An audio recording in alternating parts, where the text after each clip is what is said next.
Olá, companheiros do Ideal Espírita, uma alegria que a gente possa estar de novo, compartilhando algumas reflexões dessa doutrina que tanto nos consola e nos orienta. Que dessa forma possa sempre Jesus iluminar essas reflexões que fazemos, todos nós, nessa busca de um melhor aproveitamento da nossa existência. Que, aliás, é o tema da nossa reflexão de hoje. A pergunta 163 de O Livro dos Espíritos diz lá: qual a finalidade da reencarnação? Aliás, desculpa, é 167. Eu sou péssima com essas coisas de decorar, quem me conhece já sabe, Mas enfim, a pergunta é: qual a finalidade da reencarnação? E a resposta que os Espíritos dão é: expiação, melhoramento progressivo da humanidade. Sem isso, onde estaria a justiça?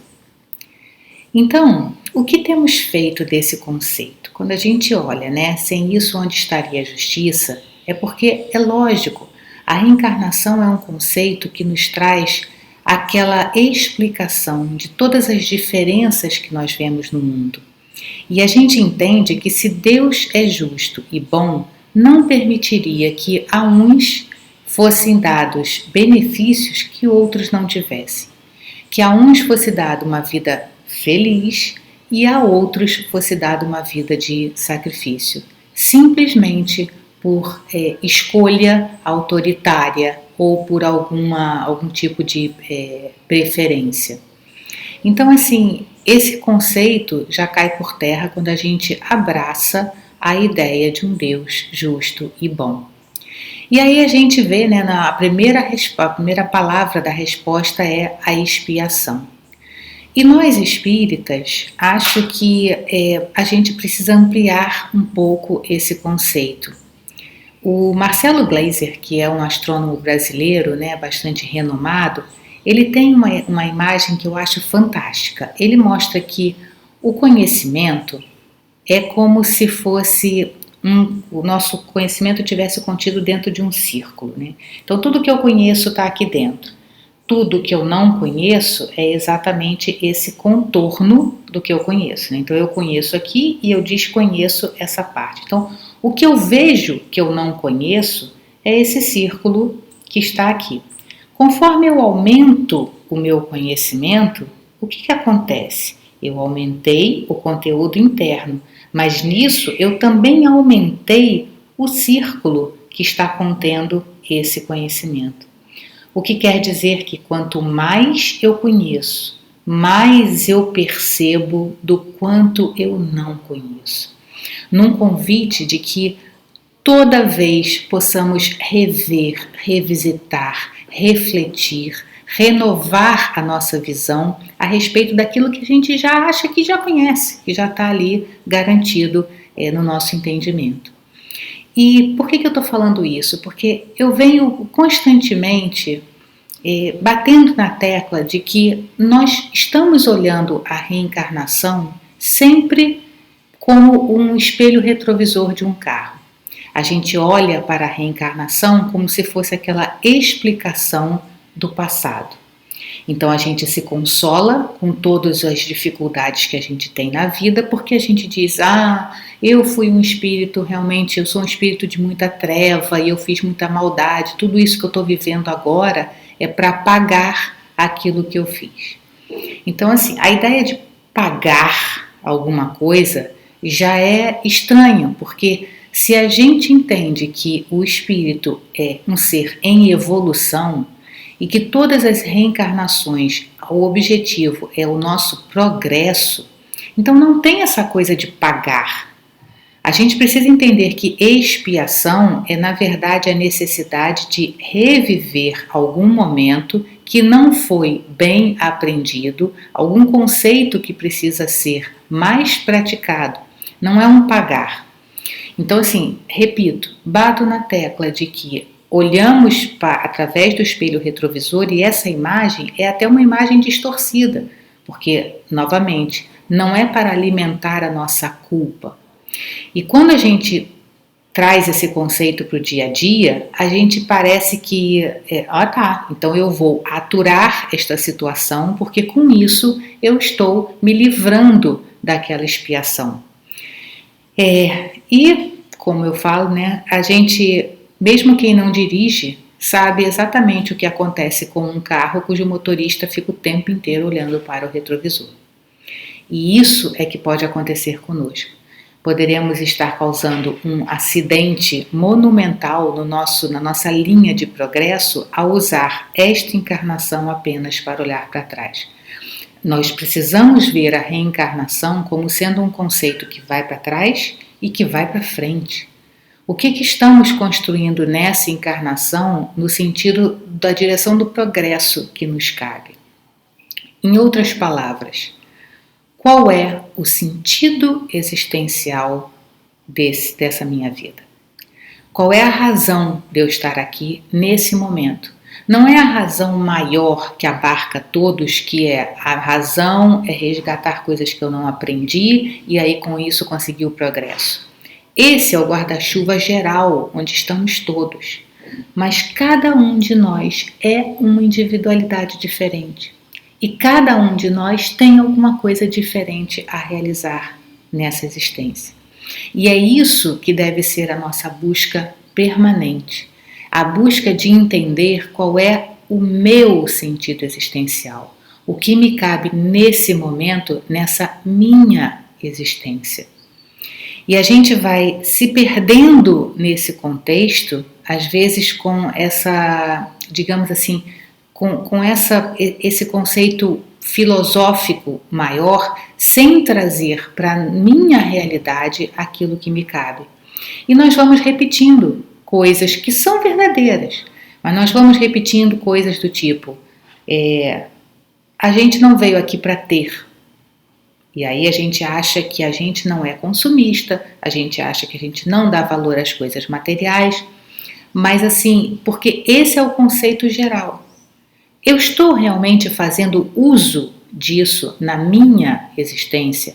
As minhas escolhas têm sido realmente coerentes com esse princípio de que eu quero ser e não ter? Porque é o canto das sereias, gente. Isso aí, assim, é normal. Nós todos somos humanos. Precisamos, inclusive, aceitar essa nossa humanidade. Precisamos aceitar que não vamos dar um salto gigantesco de progresso. Isso não existe. A natureza não dá saltos.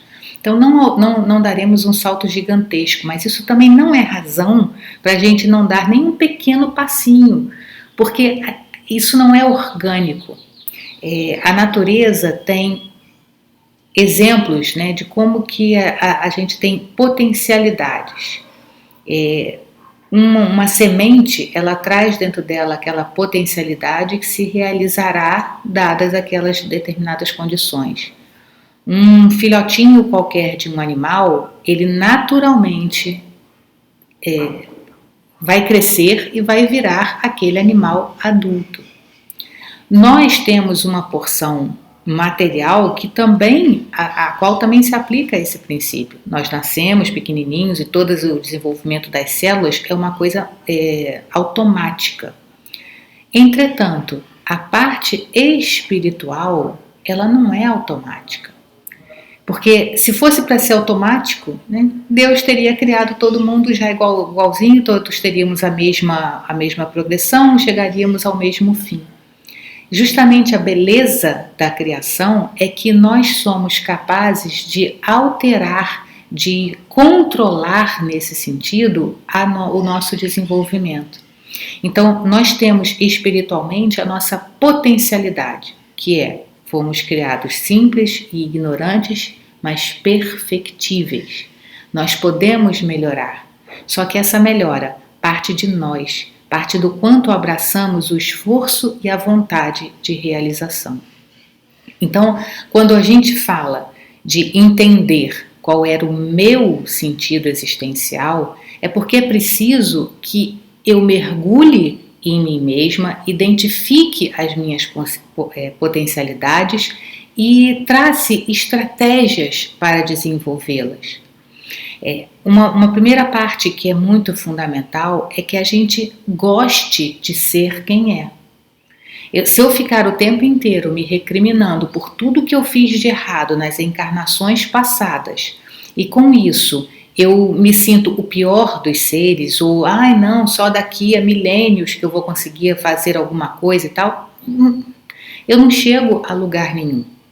Veja, o Cláudio Sinotti, no livro Espelhos da Alma, ele tem um capítulo sobre esse sentido existencial, em que é muito interessante porque ele diz, né, que ele menciona uma frase de Joana que diz, em que ela mostra que é a importância desse gostar do que se é, como o primeiro passo para esse abraçar o autodescobrimento e o potencial de desenvolvimento. E aí ele comenta que a gente fica assim, poxa, mas como eu vou gostar do que eu sou? Eu sou ainda um ser tão cheio de imperfeições, como é que eu vou gostar disso? E aí ele chama a atenção que o que a mentora fala é gostar do que se é, não gostar do que se está. Então, ou seja, eu tenho que gostar do fato de que eu sou um espírito cheio de potencialidades. A beleza da possibilidade que Deus nos deu de criarmos o nosso próprio caminho, de termos aquela sensação de desenvolvimento próprio, de trabalho realizado, isso é impagável. É nisso que está a verdadeira felicidade, aquela felicidade que traz aquela calma interior da certeza de se estar cumprindo o papel que nos cabe. A gente fica, né, muito envolvido, é uma coisa meio, às vezes eu acho muito curioso, né, porque ao mesmo tempo que nós abraçamos a ideia de que esta vida é uma vida de expiação porque somos espíritos muito endividados, a gente está sempre buscando felicidade. E essa felicidade, normalmente, ela é um conceito que vem atrelado a você ter conforto, você não ter preocupações, a você ser amado, amar, estar tudo bem com todo mundo que você ama, e é sempre tudo muito bem. Então, a gente atrela a felicidade a uma inatividade, a uma falta de conflito. E, no entanto, eu sempre reforço isso. Eu acho que não existe crescimento se não há conflito. É justamente o conflito que nos faz parar, refletir, identificar melhores formas e agir. E nesse movimento é que a gente cresce, é que a gente se desenvolve.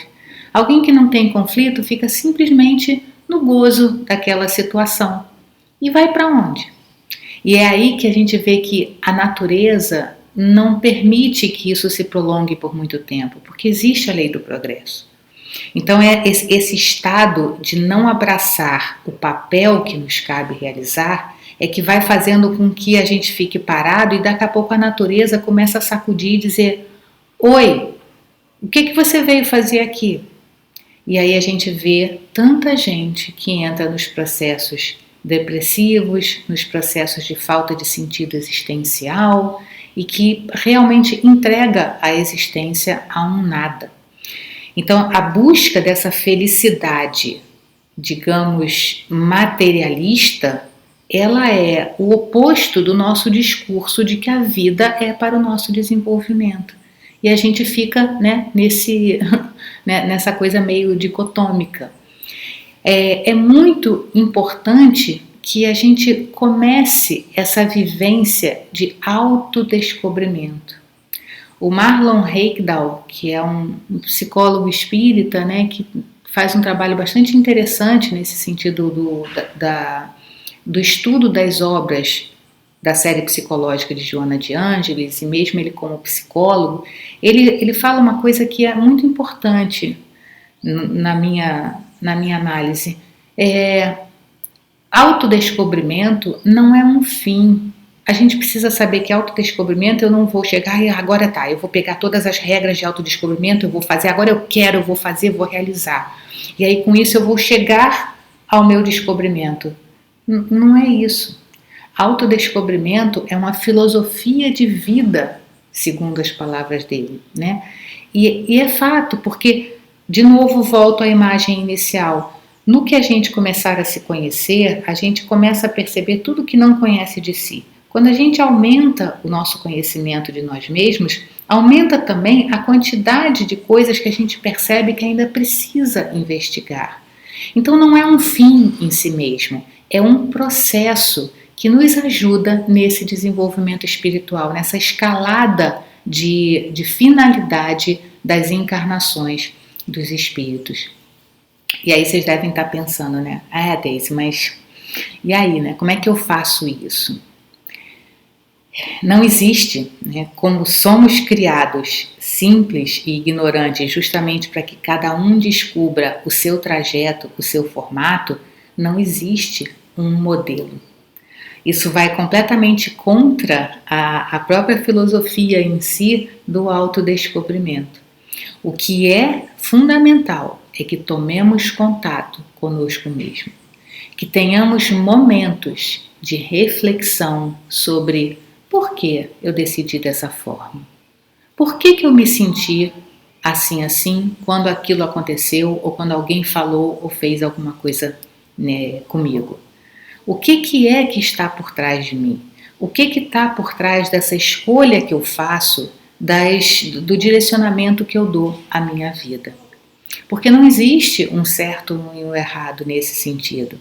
Existe estar de acordo a nossa ação com o nosso pensamento, com o nosso sentimento, com o mais profundo de mim mesmo. Então, por que eu estou buscando tanto prazer? Por que eu estou reclamando tanto de uma determinada situação?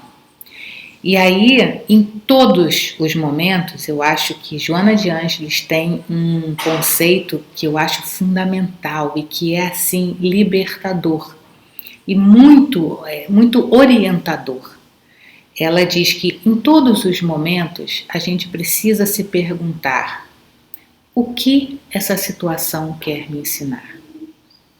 Porque se estamos na vida para aprender, eu estou partindo do pressuposto que a gente já abraçou essa ideia.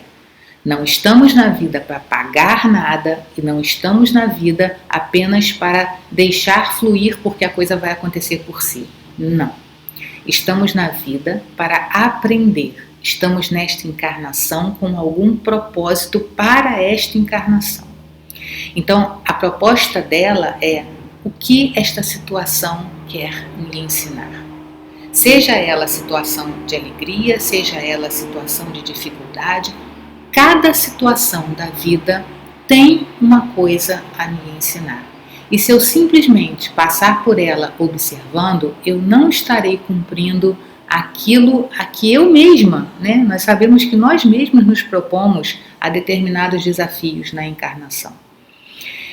Então, assim, o que nós precisamos fazer é ter momentos de reflexão, ter momentos conosco mesmo. Nós somos envolvidos por uma vida que nos leva a uma ansiedade pela realização de coisas que seriam o correto para todo mundo.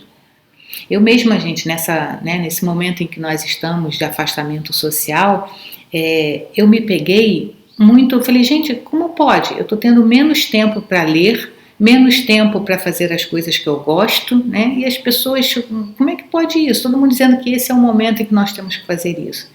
E aí eu me dei conta de que eu estava envolvida num uso de energia e de tempo muito mais voltado à conservação da casa, porque aí agora eu estou trabalhando em home office, então eu tinha o trabalho profissional, eu tinha o trabalho da casa e tinha que estar tudo absolutamente naqueles princípios que eu mesmo tenho como sendo os perfeitos. E aí uma certa hora eu parei assim, como pode eu não estar lendo o que eu gosto? Porque eu estou botando na prioridade talvez um excesso de cuidado com a minha casa que já vai além da higiene, da organização. É daquela coisa da aparência do tudo perfeito. Então, o que essa situação quer me ensinar?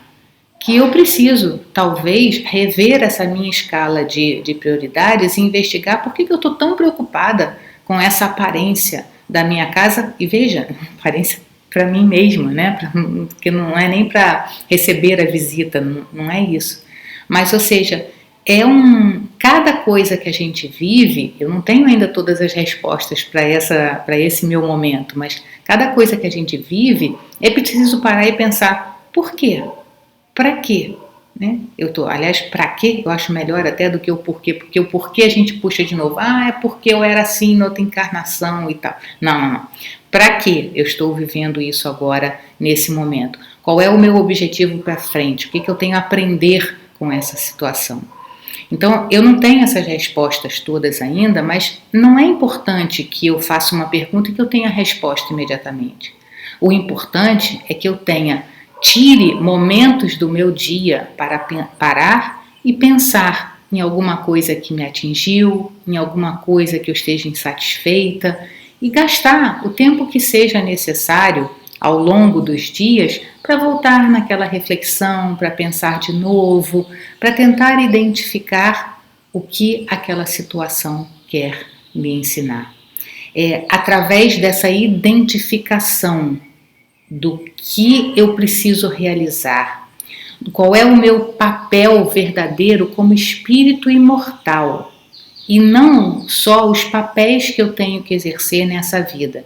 Eu sou mãe, eu sou profissional, eu sou dona de casa, eu sou espírita, eu sou voluntária aqui, eu sou ali. Isso são papéis que eu venho exercendo na vida. Mas além desses papéis, eu preciso estar atenta ao que é a finalidade primordial dessa existência, que é me descobrir, me realizar, identificar o aprendizado e efetivá-lo, né, daquilo que eu tenho nessa existência.